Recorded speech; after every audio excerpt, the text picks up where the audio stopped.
In this lecture, we will study sheaths, jackets and armor, which have been introduced in the cable structure briefly.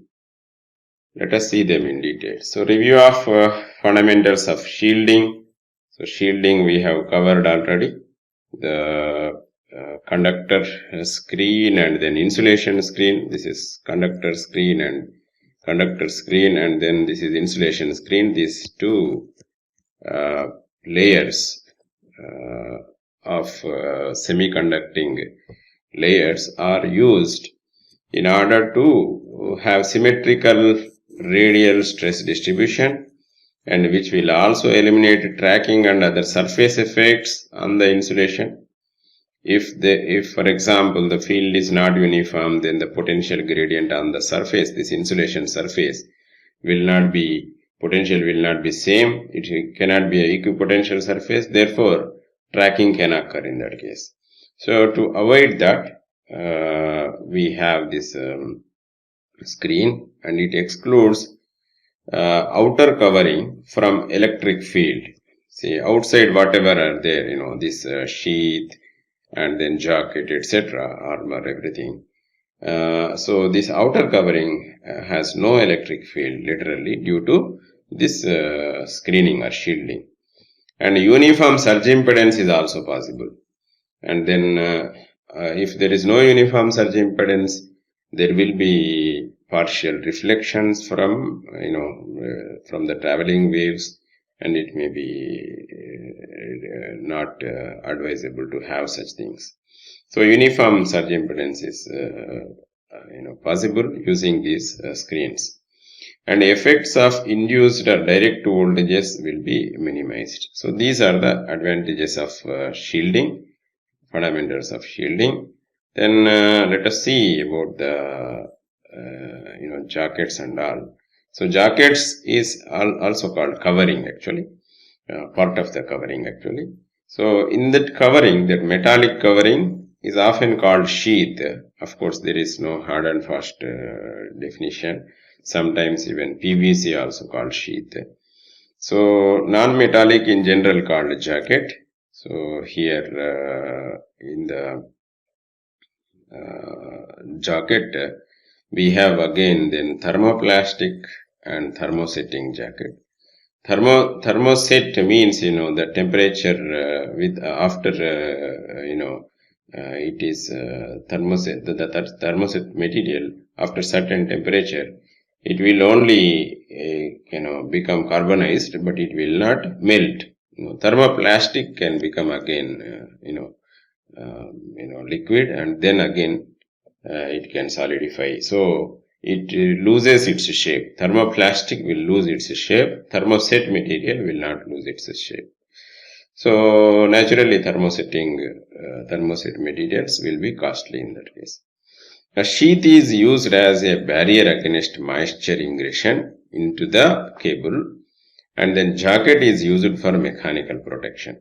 So this is mechanical protection, and the sheath is used for moisture ingression. And thermoplastic jackets are used in underground cables such as PVC, polyethylene, polypropylene, etc. And thermosetting jackets are used in industrial and power plant cables where, XLP, neoprene, CSP, and nitrile rubber, etc. are used. So the reason for this is, obviously in industrial environment, there may be higher temperatures involved. So in that case, we can't expect the cable or this jacket to deform its shape and then melt away and all. So to avoid that, thermosetting jackets are used, a little bit costly of course, but they have to be used in that situations. So this is about the jackets. And then of course jackets used to protect the underlying layers from physical abuse, sunlight, flame or chemical attack. In medium voltage shielded cables, chemical attack includes corrosion of underlying metallic layers or shielding and armoring.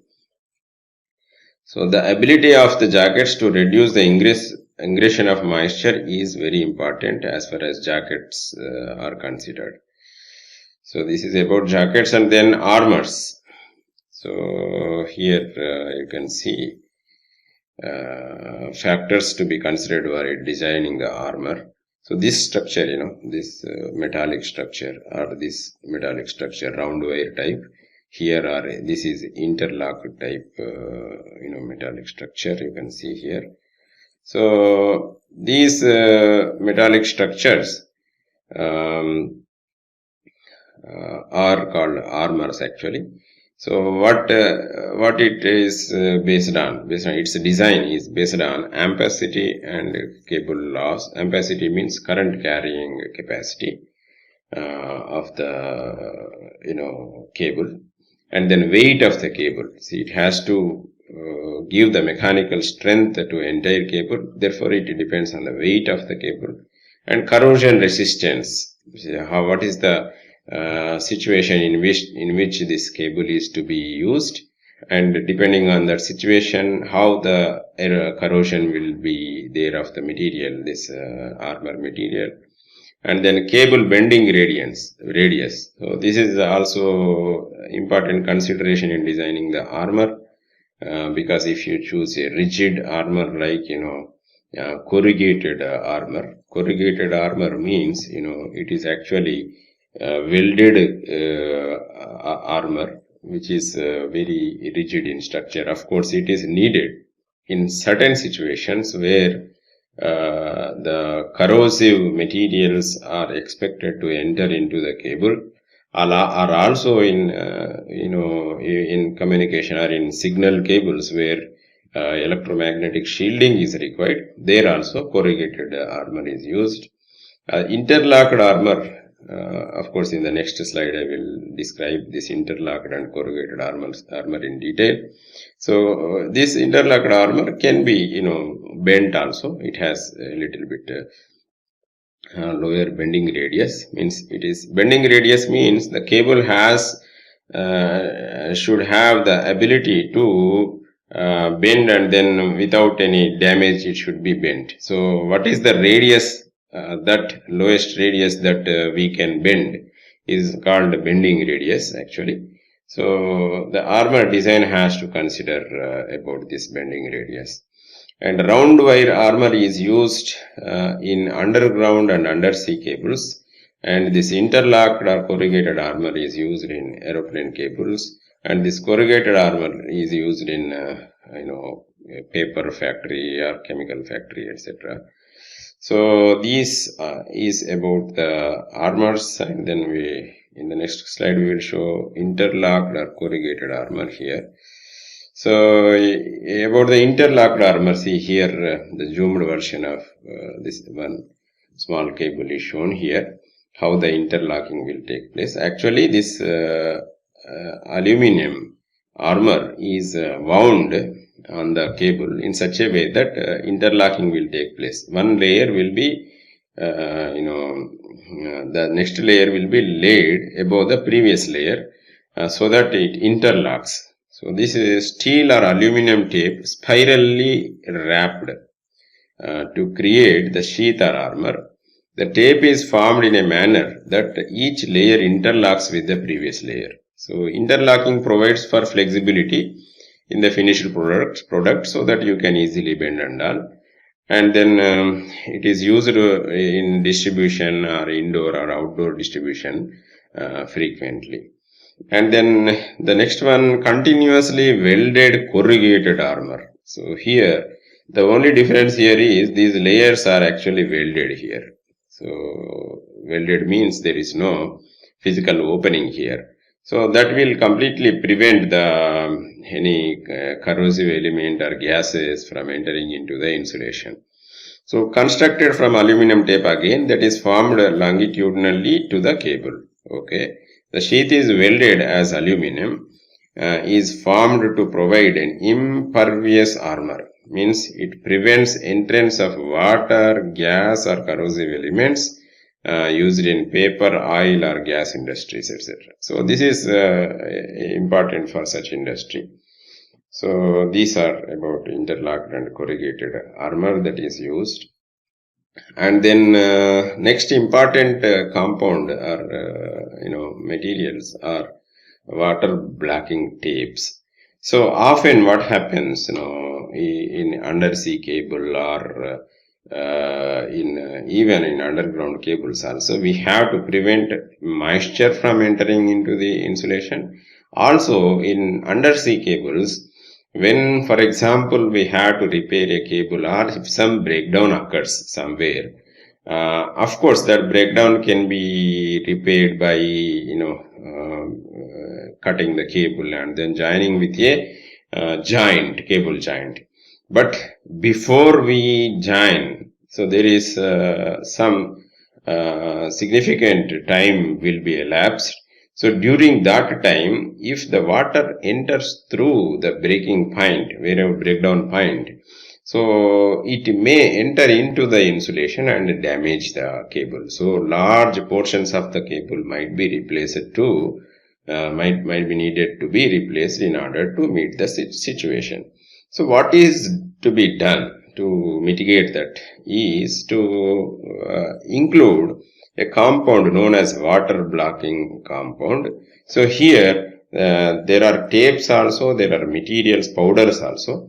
So inside this conductor, actually, that material is forced into that material into the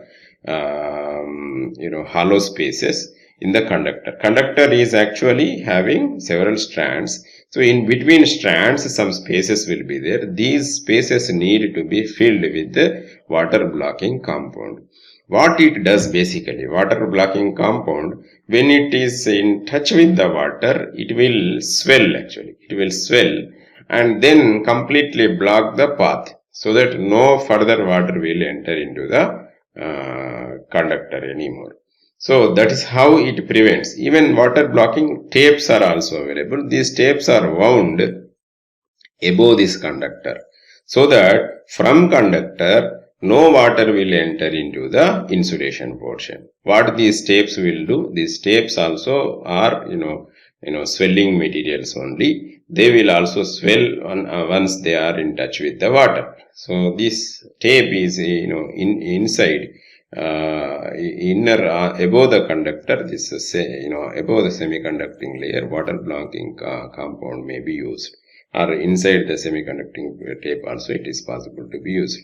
So this is how the water is prevented from entering into the main insulation. So several such tapes are commercially available for such purpose. So they can be used in any other research also, of course. So these are very important materials because for a submarine cable, water blocking tape is a must.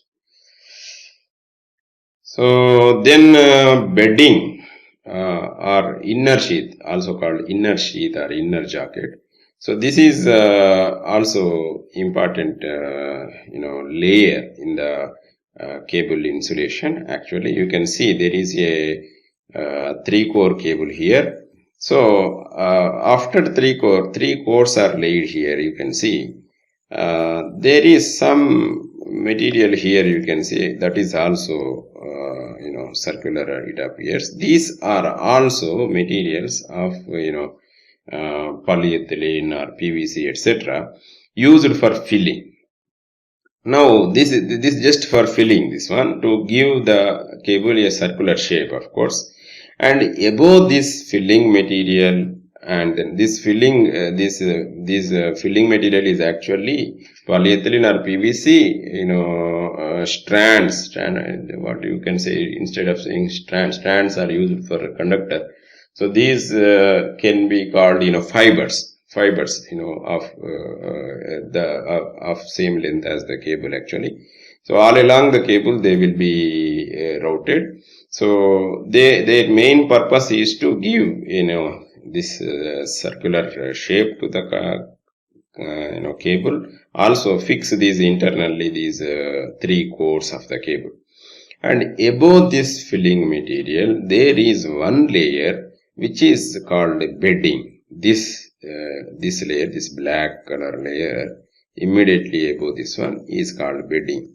Also sometimes called inner sheath or inner jacket.